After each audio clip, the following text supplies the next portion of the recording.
Hi. Well, for my Think Aloud, I chose this text called Skills for the 21st Century Workplace.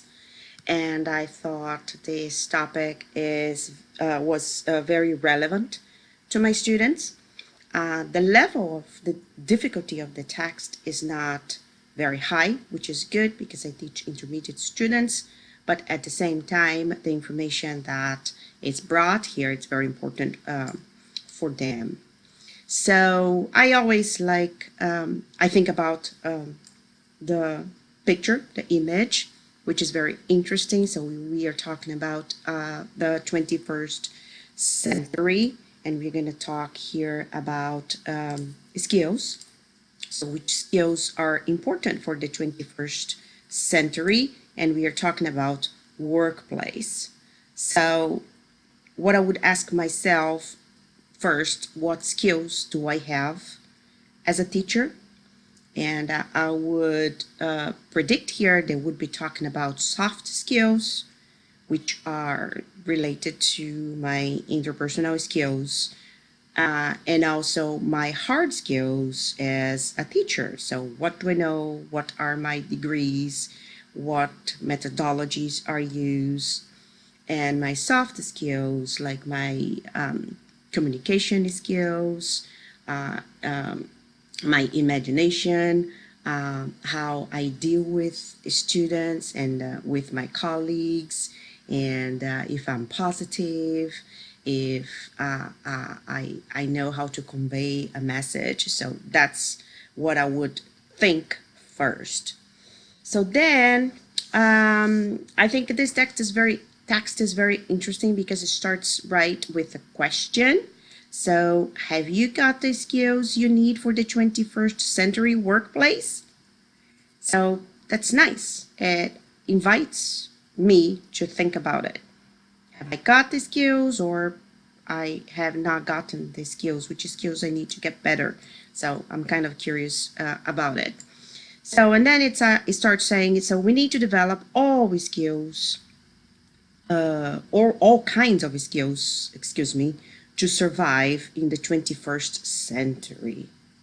So first, all skills for me is too strong because I don't think we can develop all.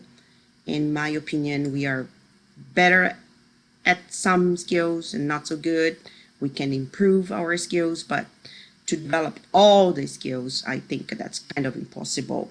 At least that's what I think. Some like ICT skills and knowledge of the digital world are taught explicitly in schools in the UK. So ICT, I had no idea what it was, what it meant. So ICT is information and communication technology. So that was new to me. And so again, some like ICT skills and knowledge of the digital world are taught explicitly in schools in the UK.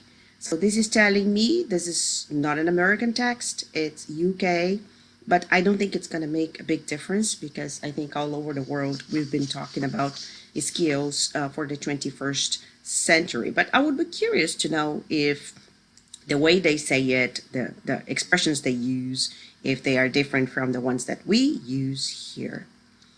So then after that, here are five less obvious ones for you to think about. So that's interesting because we've been repeating the same things over and over and over, and I'm wondering which are the last five obvious skills. So I would like to know about that. That are the sorts of skills that employers may ask you questions about in interviews. So it's a good idea to think about how good you are in these areas. What are your strengths and weaknesses? So I think this is those are questions that we are asked in almost all interviews. And some people, I have a difficulty in listing my strengths and weaknesses. The strengths, I think it's usually easier, but weaknesses, it's a little bit more difficult. We don't want to expose ourselves. So then, so I will give a look here. I will scroll down here. So they're going to talk about imagination and problem solving. So I imagine that I think I consider myself very good at imagination and being creative. So I'm curious to know more about it. And problem solving, I'm not very good at problem solving. I need lots of help with that, but I can do it. Communication skills, I think I'm getting there. Critical analysis, that is always room for improvement. Decision making, that can be very difficult sometimes. But so I think this is very interesting, and I'm very interested in learning more about it.